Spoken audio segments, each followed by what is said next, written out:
I'm Rachel Mitchell, 34 years old, and I never thought I'd spend Christmas Eve alone, staring at empty beds and missing luggage. My husband, 2 children, parents, and sister had vanished overnight, leaving only a hastily scrawled note. We deserve this vacation after everything. The Christmas tree lights blinked mockingly in the silence of our family home. The presents I'd carefully wrapped for them remained untouched beneath it.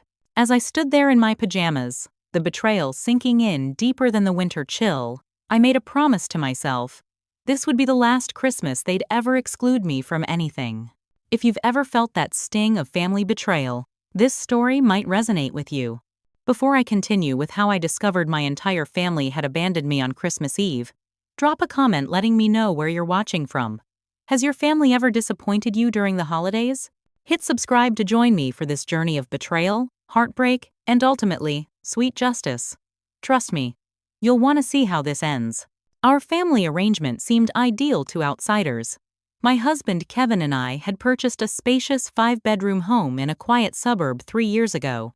It was more house than we needed for just us and our 10-year-old twins, Lily and Jason. But when my father Richard suffered a mild heart attack that same year, the extra space became a blessing. We invited my parents to move in with us, along with my younger sister Megan, who at 30 was still finishing her graduate degree in psychology. The arrangement made financial sense. They contributed minimally to the mortgage, and in return, I thought we were building something special, a multi-generational household filled with love and support. I'd always been the responsible one in the family. As a registered nurse working the night shift at Memorial Hospital, I was accustomed to sacrifice. I frequently volunteered for holiday shifts so colleagues with young children could enjoy time with their families. I told myself it didn't matter if I missed the occasional family dinner or school event. I was providing financial stability and a beautiful home. Kevin worked in sales, but his income was inconsistent, so my steady nursing salary became our foundation. Rachel, you're a saint for working another Christmas Eve, my supervisor Jane would say. Your family must appreciate you so much. I always nodded and smiled, believing they did. I sent Megan money for textbooks and tuition payments when her student loans fell short. I managed my parents' medications and doctor appointments, ensuring my father followed his cardiac care plan. I organized family gatherings, maintained the house, and still found time to help the twins with their homework. I was exhausted but proud of holding everything together. This Christmas was going to be special. I'd been planning it for months, picking up extra shifts to afford thoughtful gifts for everyone. For Kevin, I'd found a vintage record player he'd been eyeing all year. For the twins, new tablets loaded with educational games. For my father, a first edition of his favorite mystery novel. For my mother Barbara, a spa package she could enjoy with her friends. And for Megan, I'd splurged on the professional camera she needed for her side gig in portrait photography. The first sign that something was off came in early December. I walked into the kitchen to find my mother, sister, and Kevin huddled around the island, speaking in hushed tones. They immediately straightened up when they saw me. Just discussing Christmas presents, my mother said with an unconvincing smile. I noticed similar moments in the weeks that followed. My father answering phone calls and stepping outside to continue conversations.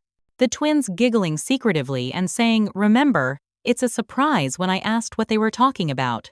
Megan constantly turning her phone screen away when I approached.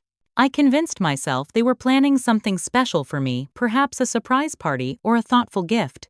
The alternative was too painful to consider. So I pushed away the uneasiness and focused on creating the perfect holiday. The day before Christmas Eve, I worked a particularly grueling 12-hour shift. We lost a patient, an elderly woman who reminded me of my grandmother, and I stayed late to comfort the family. By the time I drove home at 7 a.m. on Christmas Eve, my eyes were heavy with fatigue and unshed tears. The house was quiet, everyone still sleeping.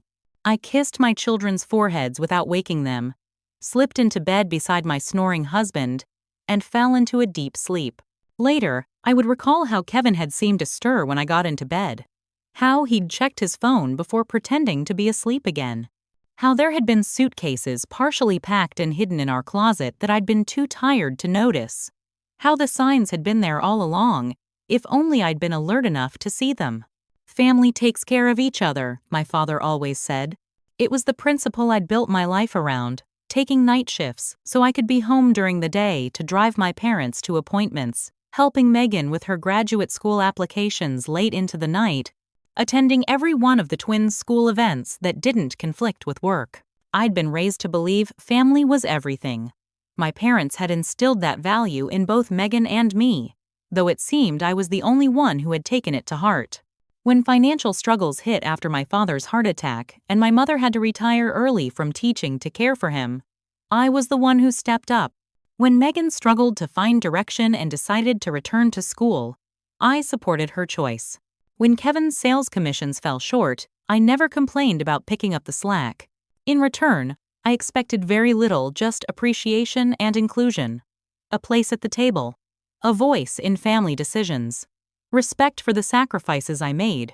That didn't seem like too much to ask. I woke up at noon on Christmas Eve to silence. Unusual, disorienting silence. No cartoons blaring from the living room television. No coffee brewing. No sisterly bickering between Lily and Jason. No gentle snoring from Kevin beside me. Just the soft hum of the heating system and a stillness that immediately set my nerves on edge. "Kevin?" I called out, my voice echoing against the walls. No response. I stepped into slippers and moved toward the twins' room, expecting to find them still asleep or quietly playing video games. Their beds were empty, covers thrown back hastily. Stuffed animals were missing from their usual places on the shelves. "Lily, Jason?" My pace quickened as I moved down the hallway, checking my parents' room. Empty. Megan's room. Empty. The knot in my stomach tightened as I descended the stairs, calling out each family member's name with increasing urgency. In the kitchen, morning sunlight streamed through the windows, illuminating a piece of paper on the counter. My sister's loopy handwriting jumped out at me from the page. "Rachel, we've gone to Bali for Christmas. We deserve this vacation after everything. Back in 2 weeks. Didn't want to wake you since you worked all night. Merry Christmas. Love you." I read it twice, certain I'd misunderstood. My hands trembled as I pulled out my phone and called Kevin. Straight to voicemail. I tried Megan. Voicemail. My parents. Voicemail. Racing back upstairs, I flung open closet doors. Kevin's suitcase was gone. Half his drawer contents emptied. The twins' favorite outfits and swimsuits missing. In my parents' room, their medication organizer sat empty on the nightstand, prescriptions clearly packed for travel. Back in the kitchen, I noticed a resort brochure for Bali Paradise Retreat partially hidden under a fruit bowl. Pulling it out, I found a printed itinerary with all their names. 6 tickets, everyone except me. Departure: December 24th, 6:30 a.m. Return: January 7th. They had waited until I was at work. They had planned this while I slept, exhausted from caring for dying patients all night. My hands shaking, I logged into our joint bank account.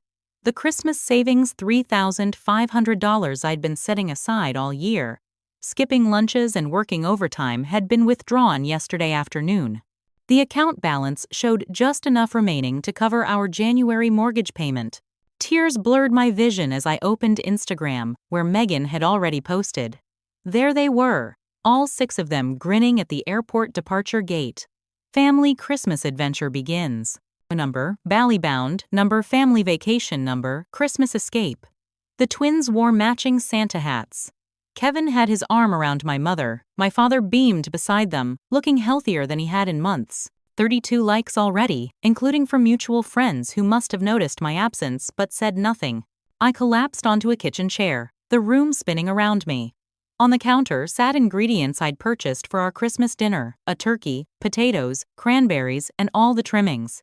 In the refrigerator, a homemade pie waited to be baked. Under the tree, carefully wrapped presents waited for recipients who were now halfway across the world. My phone buzzed with a text from Diana, my best friend from the hospital. "Still coming to the staff Christmas Eve gathering tonight? Everyone's asking about you." I stared at the message, unsure how to respond. How could I explain that my entire family had abandoned me on Christmas? How could I say the words aloud without breaking down completely? What would people think of me? What kind of wife, mother, daughter, and sister was I that my entire family had decided to vacation without me? Be there at 7, I texted back, my pride preventing me from sharing the truth. The house felt cavernous around me, the silence deafening. I walked to the living room where our Christmas tree stood, decorated with ornaments I'd carefully collected over the years. Many were handmade by the twins' popsicle stick frames containing gap-toothed smiles, salt dough handprints painted in bright colors, family heirlooms passed down from my grandmother, the angel on top that Kevin and I had purchased during our honeymoon. I reached out and touched a glittery snowflake Lily had made last week at school. "For you, Mom," she'd said, presenting it to me proudly. Had she known even then that she wouldn't be here to see it on the tree? By the window, shopping bags full of stocking stuffers waited to be arranged. I'd purchased Kevin's favorite chocolate-covered espresso beans, the twins' preferred candies, my father's sugar-free mints for his diabetes, my mother's favorite hand cream, and Megan's special tea. I'd remembered everyone's preferences, wants, and needs, and they had remembered to exclude me from their plans. The reality of my situation crashed over me in waves. Not only was I alone on Christmas Eve, but I'd been deliberately left behind. This wasn't a last-minute decision. This was planned, coordinated, and executed with precision, requiring weeks, if not months, of secrecy. Everyone, including my 10-year-old children, had maintained this secret, watching me work overtime and prepare for a Christmas that would never happen. After the initial shock subsided, a cold clarity took its place. This was no spontaneous trip. It required planning, coordination, and deliberate deception. I needed to understand how deep this betrayal went. I moved to Kevin's office and turned on his desktop computer. He'd always been careless with passwords, using our anniversary for everything. Sure enough, his email opened immediately. I began searching, fingers flying across the keyboard, anger driving my investigation. The first email appeared from 6 months ago, a group message from Megan to everyone. R.E. Summer family meeting while Rachel's at work. My heart pounded as I opened it. Everyone agreed today that we need a real family vacation. Not some rushed weekend trip where Rachel is constantly checking her work phone or directing everyone like we're her patients. Kevin mentioned Rachel missed the family reunion for work AGAIN, so it's time we do something special just for us. Christmas in Bali, who's in? I scrolled through months of replies, my family coordinating behind my back, discussing flight options, excursions, and how to keep their plans hidden from me. Rachel never checks my tablet, Kevin had written. Let's create a group chat there. Hands trembling, I found his tablet tucked in his nightstand drawer. The chat app opened to reveal hundreds of messages spanning months. They called their chat group Operation Holiday Freedom. My mother. Rachel will be devastated if we go without her. But when's the last time she took a real day off? She's always martyring herself and making us feel guilty. Megan. That's exactly why we need this. She's so controlling about Christmas every year. Everything has to be perfect according to her standards. It's exhausting. Kevin. I don't know, guys. It seems cruel to leave her behind on Christmas. My father. Son, when was the last time you and the kids had a vacation without Rachel micromanaging every minute? She'll understand eventually. She always does. Megan, again. We deserve luxury for once instead of Rachel's version of a perfect holiday where she's stressed and making everyone walk on eggshells. I sat stunned, reading message after message, a knot forming in my throat. They discussed how my workaholic tendencies were bringing everyone down. They complained about my constant need for control and how I was obsessed with creating perfect holidays that no one enjoys.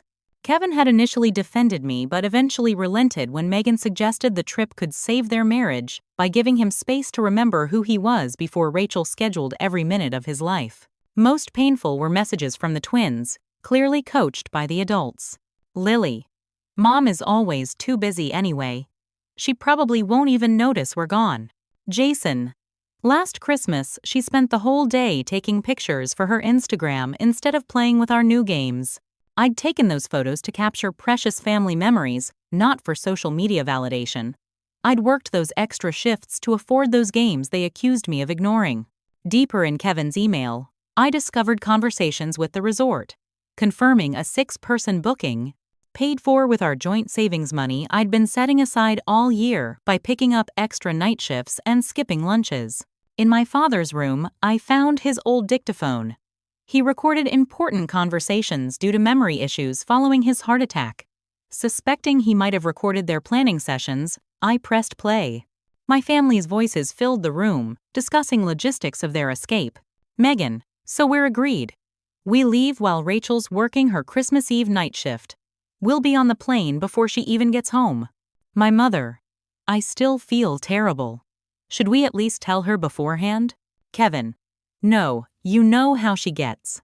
She'll either try to make us feel guilty enough to cancel, or she'll insist on coming and then the whole trip will revolve around her schedule and preferences. My father.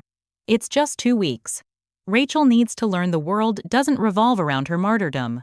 This is healthy for everyone. My mother again. What about the money? She's been saving for Christmas gifts. Megan, laughing. Consider this our gift to ourselves. Rachel can handle one disappointment. She disappoints us all the time with her absences. I shut off the recording, my chest tight with anger and hurt. The betrayal was complete. Not only had they excluded me, but they'd used my own hard-earned money to do it.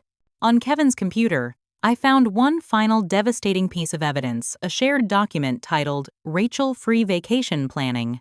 It contained detailed notes on how to access our savings, which of my shifts would provide the perfect coverage for their departure, and even contingency plans if I discovered their plot early. A message from Kevin to my sister revealed the final blow. Booked the tickets today while Rachel was doing that double shift. Used the Christmas fund she's been building all year.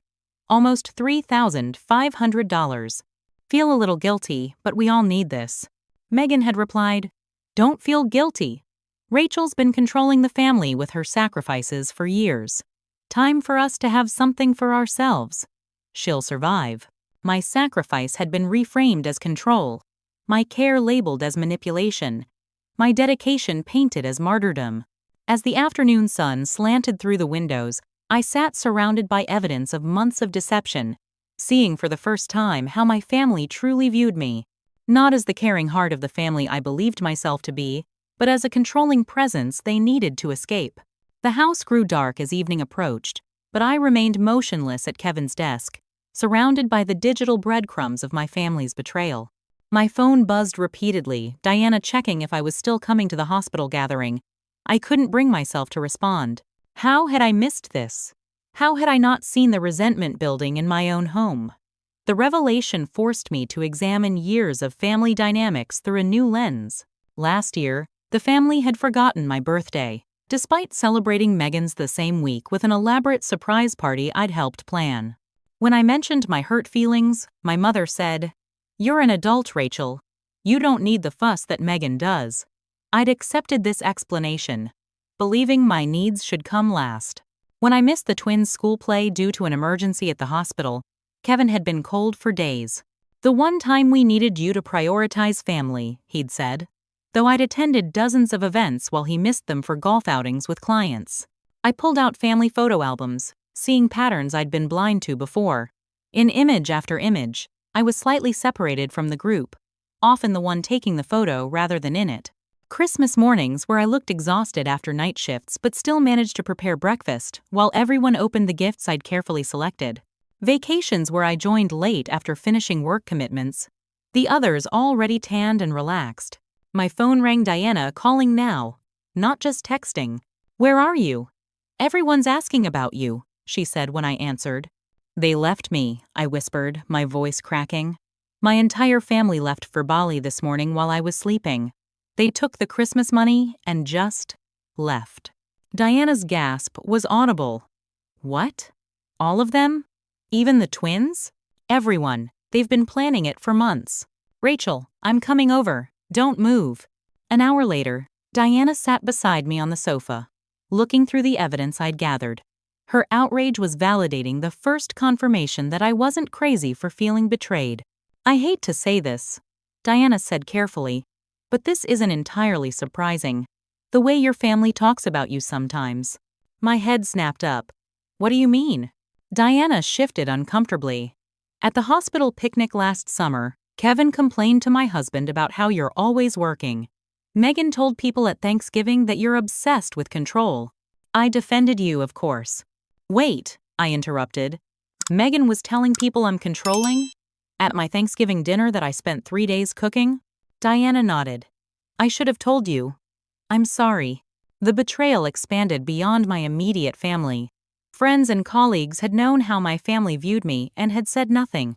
As midnight approached on Christmas Eve, Diana reluctantly left to join her husband, extracting a promise that I would call if I needed anything. Alone again, I poured a glass of wine and called Dr. Bennett, the family therapist I'd seen occasionally for stress management. Though it was Christmas Eve, she answered. Rachel, I'm so sorry this has happened, she said after I explained the situation. But I'm not entirely surprised. You knew? My voice rose. You knew they felt this way about me? Not about the trip, she clarified. But the dynamics you're describing are something I've observed in our family sessions. You've adopted a caretaker role that's become your identity, and your family has grown to both depend on it and resent it. How is that fair? I demanded. I do everything for them. Exactly, she said gently. You do everything, which means they do very little. You've enabled a dynamic where your sacrifices aren't appreciated because they're expected. They've come to see your caretaking as control because it places them in a position of constant indebtedness. Her words struck a painful chord. Had my desire to be needed turned me into someone my family needed to escape from? But this. I gestured at the empty house, though she couldn't see it. This level of betrayal is unacceptable. She finished firmly. Their feelings might be understandable, but their actions are not. They've chosen a devastatingly hurtful way to assert their independence. After the call, I wandered the empty house, touching familiar objects that now seemed to belong to a life I no longer recognized. In the twins' room, I picked up Jason's favorite stuffed dinosaur, left behind in their hurry. Had he realized yet that he'd forgotten it? Was he missing it, or too distracted by Balani's adventures to care? In our bedroom, Kevin's cologne still lingered in the air. For 15 years, I'd woken to his smile, believing we were partners facing life together. Now I wondered if I'd ever really known him at all. I sat on our bed, remembering the early days when we'd been so in love, planning our future together. We'd talked about the family we'd build, the home we'd share. Somewhere along the way, his ambition had faltered while mine had grown stronger. I'd stepped into the provider role without complaint, but had that shift created a resentment that had been silently growing all these years? If you've ever had that moment where your entire worldview shifts, where people you thought you knew reveal themselves as strangers, you understand what I was feeling. Have you experienced that kind of betrayal? Drop a comment below. This journey gets more intense, and I'd love to know I'm not alone in navigating family betrayal. Hit subscribe if you want to hear how I transformed this rock-bottom moment into the catalyst for reclaiming my life. Dawn broke on Christmas morning.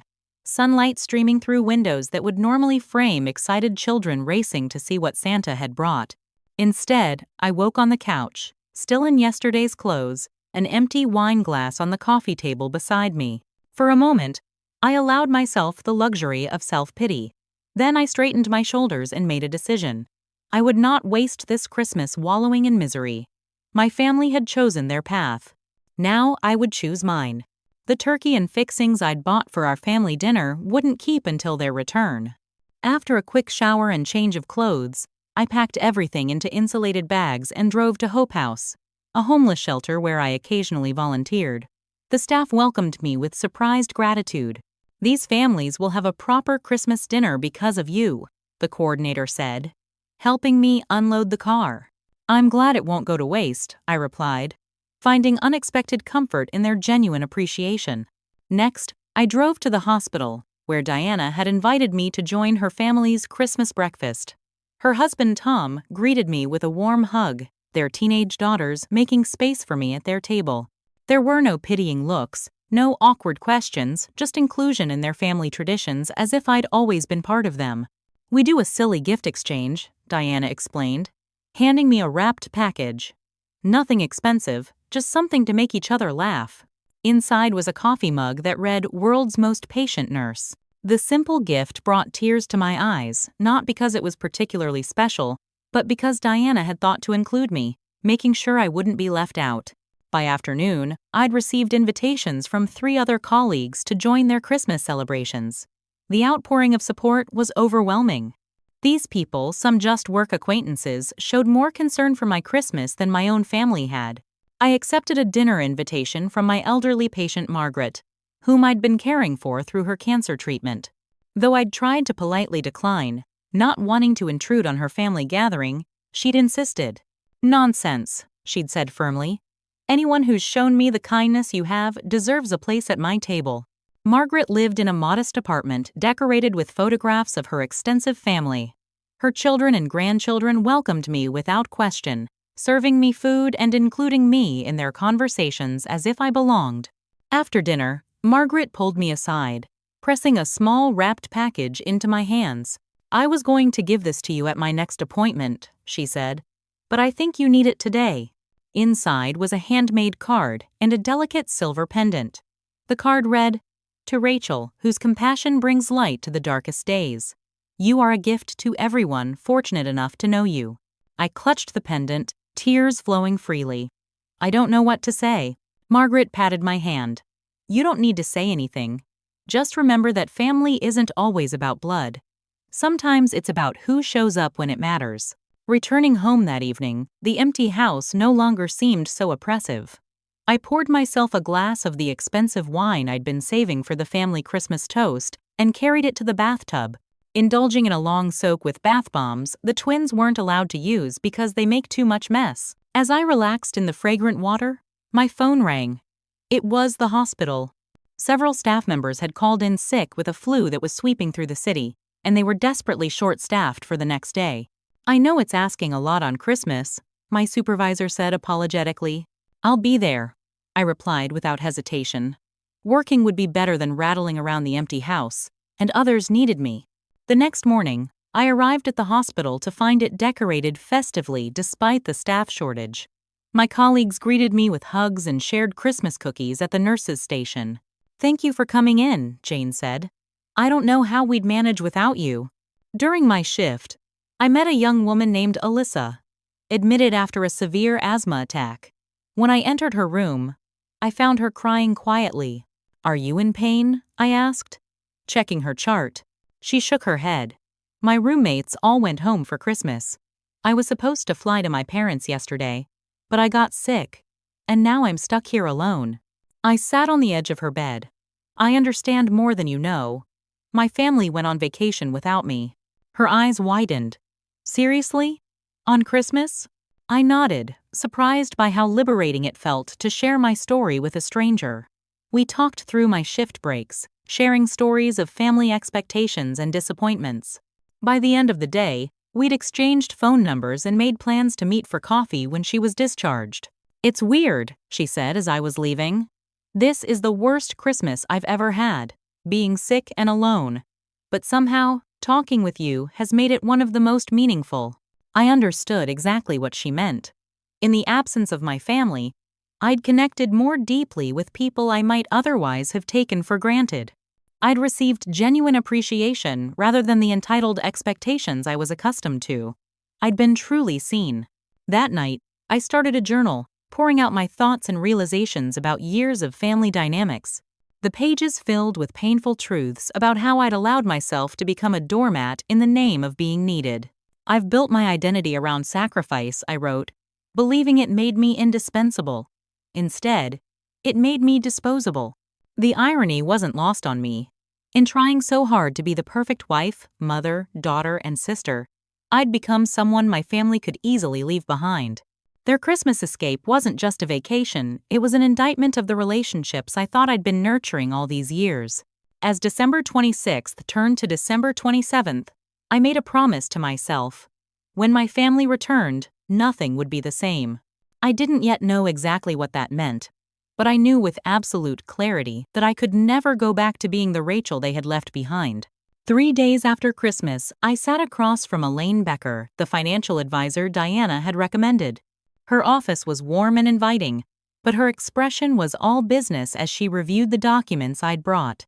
So your husband withdrew $3,500 from your joint savings without discussion, she summarized. And they're currently using your credit cards for international expenses. I nodded, showing her the credit card app on my phone.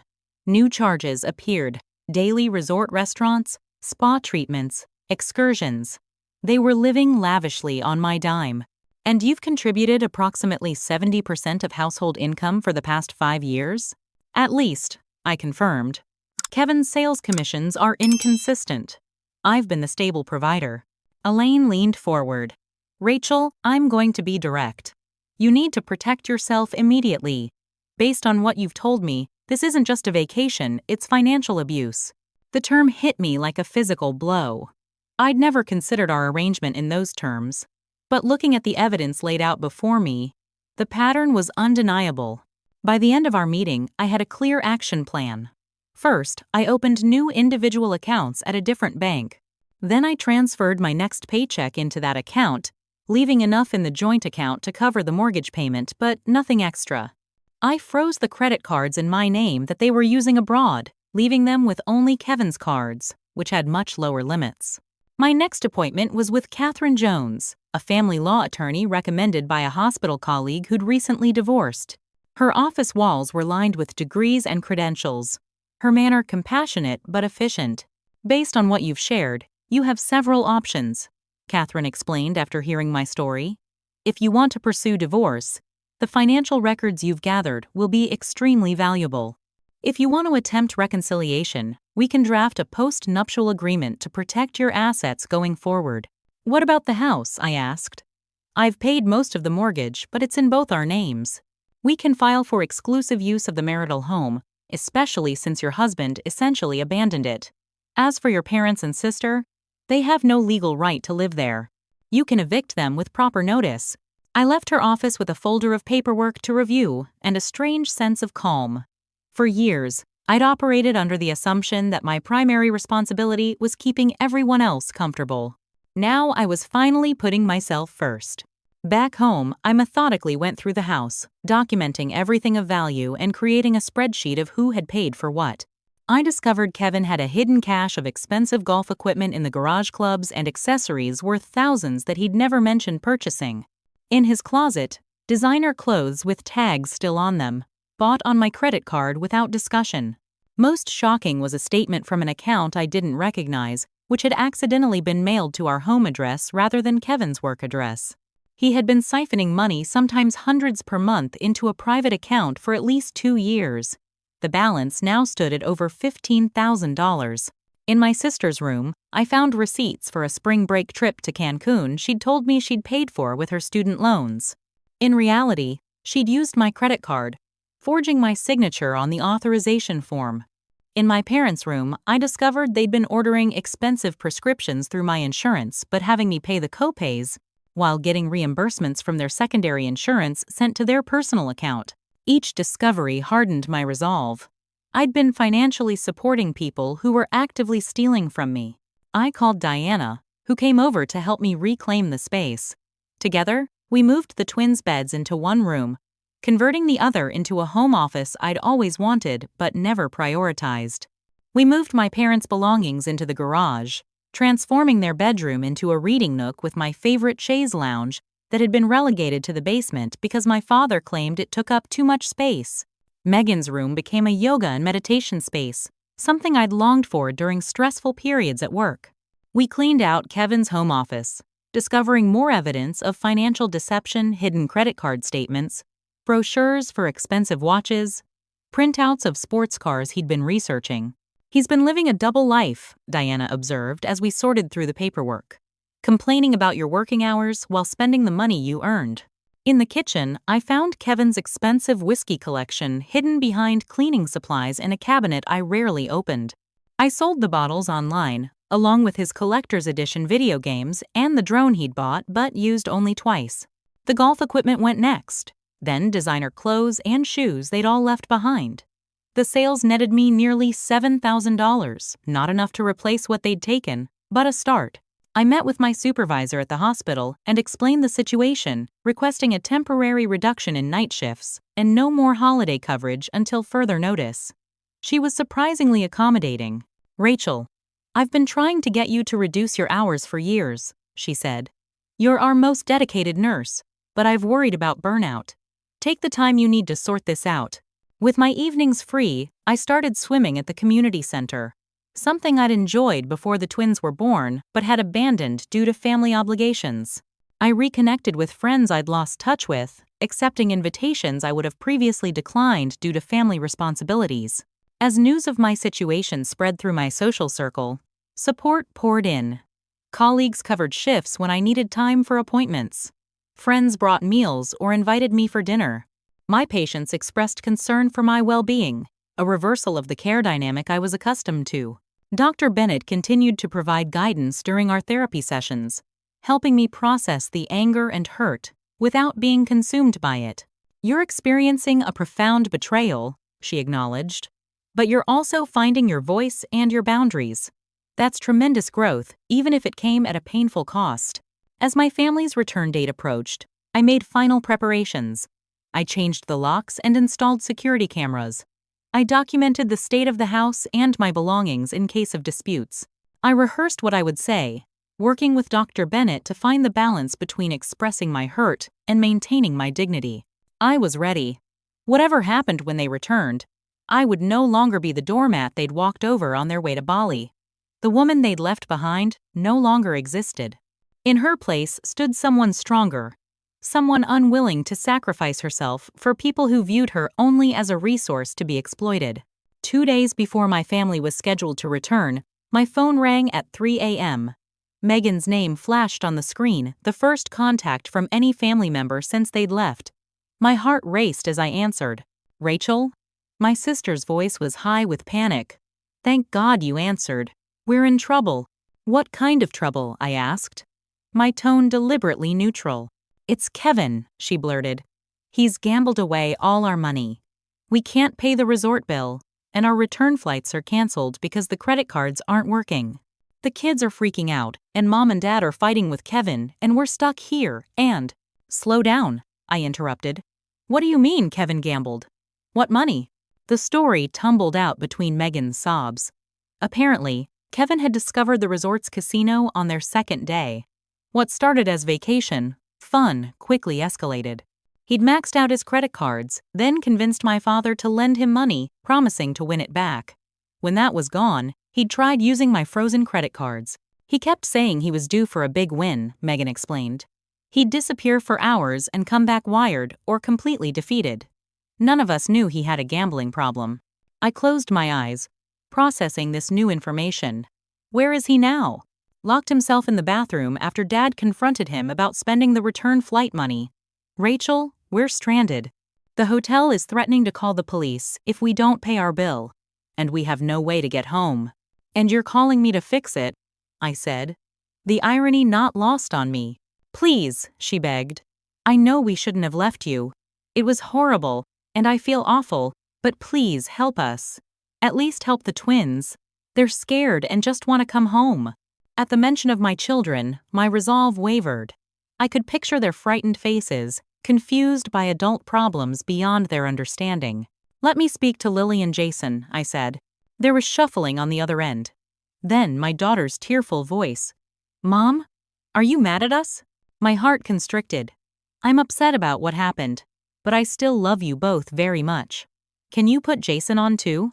Both children sobbed into the phone, telling me they were sorry and wanted to come home. They hadn't been enjoying the luxury vacation much anyway. They missed their friends, their rooms, and especially me. "The food is weird, and Dad keeps disappearing, and Grandpa yells all the time," Jason explained. "And I forgot Rex. Rex was his beloved stuffed dinosaur." "I told them you were too busy to come," Lily admitted in a small voice. "Aunt Megan said you wouldn't want to anyway because you like working better than being with us." Each word was a dagger, but I kept my voice steady. "That's not true, sweetheart. I had no idea about this trip. I would never have chosen to be away from you on Christmas."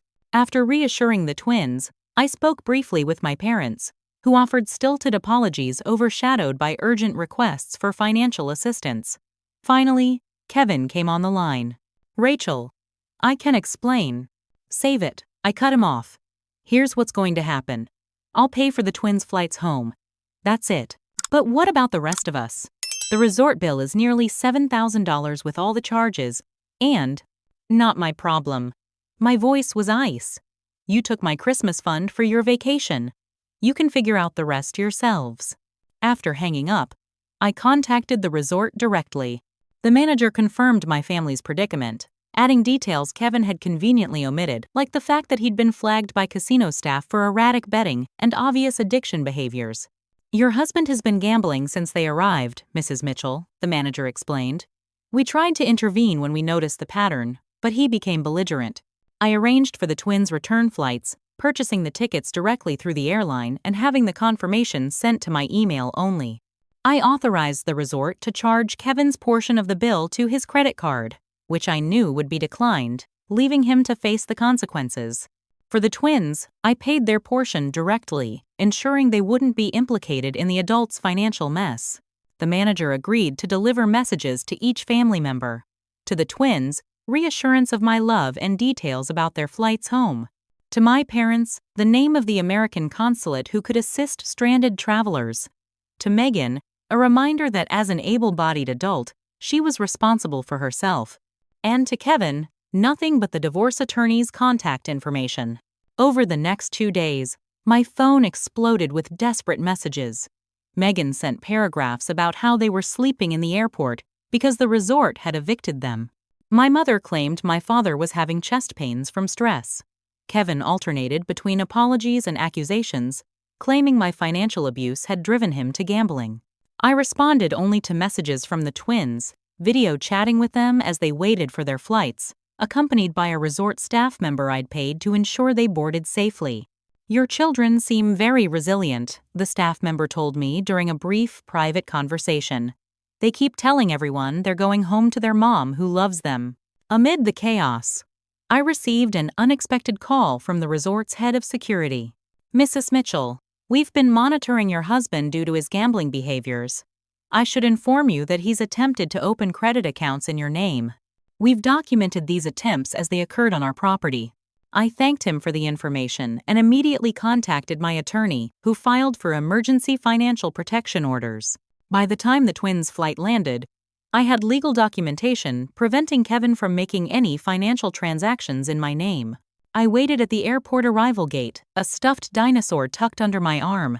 When Lily and Jason emerged, tired and disheveled but beaming at the sight of me, I knelt to their level and opened my arms. "Mom!" they cried in unison, running toward me. As we embraced, I made a silent promise to protect them from the adult chaos they'd been dragged into, while still ensuring they understood that actions have consequences even when those actions belong to the adults they trusted. The twins and I spent the next few days rebuilding our connection. They were clingy at first, afraid I might disappear if they turned away. At night, they piled into my bed, seeking reassurance that home was still home. During quiet moments, I gently helped them understand what had happened. What your father, grandparents, and aunt did wasn't okay, I explained. When people make big decisions that affect the whole family, everyone should have a voice. Dad said you would have said no to the trip, Jason ventured. I might have suggested a different time, or a place we could all afford, I acknowledged. But I would never have said we couldn't have a family vacation. I just would have wanted to be included. The twins shared more details about the trip, how the initial excitement of the luxury resort had quickly faded as adult tensions rose, how they'd spent most days at the kids' club while the adults argued, how they'd cried on Christmas morning, missing home and their familiar traditions. Aunt Megan kept saying we deserved luxury, Lily said. But it wasn't even fun luxury. By monitoring airline confirmations, I tracked the gradual return of the other family members. My parents arrived first, having secured emergency assistance from the consulate. The taxi dropped them at our front door, where they found themselves locked out, their keys useless against the new locks. I watched through the security camera as my mother's face crumpled with the realization that their actions had real consequences. My father pounded on the door until I answered through the camera's intercom system. Your belongings are in storage unit 47 at Safekeep Storage on Elm Street, I informed them. The first month's rental is paid. You have 30 days to find new living arrangements. Rachel, please, my mother begged. Where are we supposed to go? Your father needs his medication. His medication is in a clearly labeled bag in the storage unit. As for where to go, I suggest Megan's apartment, since you three planned this vacation so thoroughly together. We made a mistake, my father said gruffly. We know that now. But you can't just throw your parents out on the street. I'm not, I replied calmly. I'm giving you 30 days' notice, which is legally generous considering you have no lease or rental agreement. You abandoned this home and your right to live in it when you chose to exclude me from your family vacation. They eventually left, but not before my mother's tears and my father's anger had escalated to threats of legal action, threats that died quickly when I mentioned my documentation of their financial exploitation. Megan arrived next, apparently having secured funds from a graduate school friend. Her reaction to finding herself locked out was more dramatic, alternating between pounding on the door and sitting on the front steps, sobbing loudly enough for the neighbors to hear. I eventually opened the door, maintaining a clear boundary by standing firmly in the doorway. How could you do this to me? She demanded. To your own sister? How could you do what you did to me? I countered. Plan for months to exclude me from Christmas? Tell my children I wouldn't want to be with them? Use my hard-earned money to fund your escape? She faltered, tears streaming down her face. I was jealous, okay?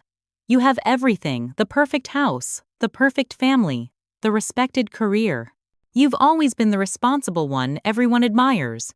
For once, I wanted to be in charge, to make the plans, to be the one everyone listened to.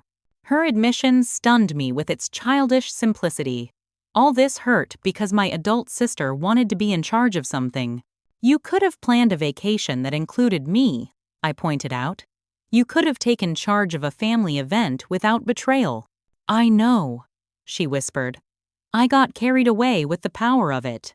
Then Kevin mentioned the Christmas fund, and it was just so easy to use that money. I told myself you owed us after all the times you've been absent. I was absent working to pay for this house you've been living in, rent-free, I reminded her. To fund the education you're still completing at 30. To cover the medical bills when Dad got sick. She had no response to that, just more tears. I informed her that her belongings were with our parents in the storage unit, and that my financial support, including her tuition payments, was ended. You need to grow up, Megan, I said as I closed the door. And you need to do it somewhere else. Kevin was the last to return, having apparently lost his passport and needed emergency replacement documents. By the time he arrived, I had his belongings packed in suitcases in the garage, divorce papers prepared, and a temporary restraining order based on the financial fraud he'd attempted at the resort. He didn't even try the front door, calling me instead from the driveway. I have a problem, Rach, he said, his voice carrying the familiar charm he'd always used to get out of difficult situations. I think I might have a gambling addiction. That sounds like something to discuss with a therapist, I replied. 1. You'll need to find and pay for yourself. You're really going through with this? He sounded genuinely surprised. After 15 years of marriage, you're throwing everything away over one mistake? This wasn't one mistake, Kevin. This was months of planning, lies, and betrayal. This was stealing money I worked night shifts to earn. This was teaching our children that it's okay to exclude and deceive someone who loves them. I love you, he insisted. I got carried away with the gambling, but I love you and the kids. We can fix this. The time to fix this was before you got on that plane, I told him. Your things are in the garage. The divorce papers are with them. You have supervised visitation with the twins starting next week, provided you test clean for the drug screen ordered by the court. Drug screen? What are you talking about? The resort security footage shows you using cocaine in the casino. It's in the report they provided. His silence confirmed what I'd suspected: his gambling had been accompanied by substance abuse, explaining his erratic behavior and sudden financial recklessness. I need help, Rachel, he finally said, his voice small. Yes, you do. But I can't be the one to provide it anymore. I'll support your relationship with the children as long as you're getting proper treatment, but our marriage is over. After Kevin left with his belongings, the house felt strangely peaceful. The twins were in bed. The new security system was armed. And for the first time in weeks, I felt like I could breathe freely. Dr. Bennett had warned me that confrontations rarely go as planned, that people facing consequences often react with denial, anger, or manipulation, rather than genuine remorse. My family had followed that pattern, precisely moving from shock to blame to bargaining, never quite reaching true accountability. But I had stood my ground. The woman they'd left behind on Christmas Eve was gone forever, replaced by someone who valued herself enough to demand respect. Someone who recognized the difference between genuine love and exploitation disguised as family loyalty. 6 months after that fateful Christmas morning, I stood in my kitchen, morning sunlight streaming through windows no longer draped with the heavy curtains my mother had insisted on. The house was transformed, walls repainted in colors I loved, spaces rearranged to reflect my preferences rather than everyone else's demands. The twins had adjusted remarkably well, initially struggling with the family fracture but gradually thriving in the more peaceful environment. They spent alternate weekends with Kevin, who had, to his credit, committed to addiction treatment and regular therapy. Our divorce was finalized, with Kevin acknowledging his financial deception and agreeing to a settlement that accounted for my years of supporting his lifestyle. My parents had moved into a modest retirement community, our relationship tentatively rebuilding on new terms. They initially resisted accepting responsibility, blaming Kevin's gambling for ruining what would have otherwise been a wonderful family vacation. It took months of limited contact and firm boundaries before they began to understand the depth of their betrayal had preceded any casino visits. "We got comfortable taking you for granted," my father finally admitted during a supervised visit with the twins. "It was easier to resent your success than to acknowledge our dependence on it." Megan had perhaps the longest road to reconciliation. After several months of angry messages and attempts to triangulate other family members against me, she finally hit her own rock bottom when her graduate program placed her on probation for plagiarism. "I kept taking shortcuts," she confessed during our first productive conversation. "With school, with money, with relationships. I've been watching you work so hard for everything, and I convinced myself you were a fool for not gaming the system like I was." She'd found a full-time job, moved into a shared apartment she could actually afford, and begun making small monthly payments toward the money she'd stolen from me over the years. Our relationship remained distant but was slowly evolving into something more honest than before. The most profound changes, however, had been within me. Working with Dr. Bennett, I'd recognized the patterns of codependency I'd created and maintained. I'd learned to differentiate between generosity and martyrdom, between support and enabling. My career had blossomed once I established healthier boundaries around my time and energy. I'd accepted a promotion to nursing supervisor, a role I'd previously declined because it would have required daytime hours when my family needed me. The increased salary and regular schedule had improved my quality of life dramatically. More importantly, I'd discovered who Rachel Mitchell was outside of her roles as caretaker, provider, and fixer. I'd taken up painting again, a passion abandoned in college when family obligations took precedence. I'd joined a hiking group, rediscovering my love of nature and physical challenges. I'd even begun dating, cautiously exploring a connection with Tom, an emergency room doctor whose respect for my boundaries was refreshingly unfamiliar. The twins and I had established new traditions, including a weekly family council where everyone had equal voice in decisions. We'd taken our first vacation together, a modest but joy-filled camping trip where we'd disconnected from technology and reconnected with each other. Margaret, my elderly patient, had become a cherished friend and surrogate grandmother figure to the twins after her cancer went into remission. She joined us for Sunday dinners, sharing wisdom from her 90 years that provided perspective neither my children nor I could have gained elsewhere. "Family is a verb, not a noun," she liked to say. "It's something you do, not just something you're born into." On the anniversary of my family's departure, I received an unexpected package. Inside was a handcrafted wooden box containing 5 letters, one from each family member, along with the resort's full refund of my stolen Christmas fund, apparently negotiated by Kevin as part of his amends process. The letters contained genuine apologies, acknowledging specific harms and taking responsibility without excuses. Reading them, I felt the last hard edges of my anger softening not into forgetting or minimizing what had happened, but into a capacity for forgiveness that served my healing rather than enabling their avoidance of consequences. That evening, I gathered the twins for a special dinner where we discussed the concept of forgiveness and the difference between reconciling with people and welcoming them back into positions where they could cause harm again. "It's like when Jason broke my favorite doll," Lily observed. "I forgave him, but I still don't let him play with my special toys without asking first." "Exactly." I smiled at her simple wisdom. Forgiveness is a gift we give ourselves, but trust has to be rebuilt over time. Later, after the children were asleep, I sat on my porch, swinging a housewarming gift from my hospital colleagues, and reflected on the journey of the past 6 months. The betrayal that had initially felt like the end of my world had instead become the beginning of a better one, where relationships were based on mutual respect rather than exploitation, where love was expressed through presence rather than sacrifice. The Christmas Eve that began with an empty house had led to a home more fully filled with authenticity and peace than ever before. The family that had abandoned me had, in their misguided way, set me free. And for that unintended gift, I could finally feel genuine gratitude.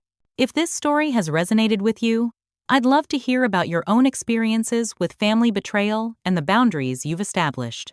Has a painful experience ever unexpectedly led to positive change in your life? Comment below and share your story.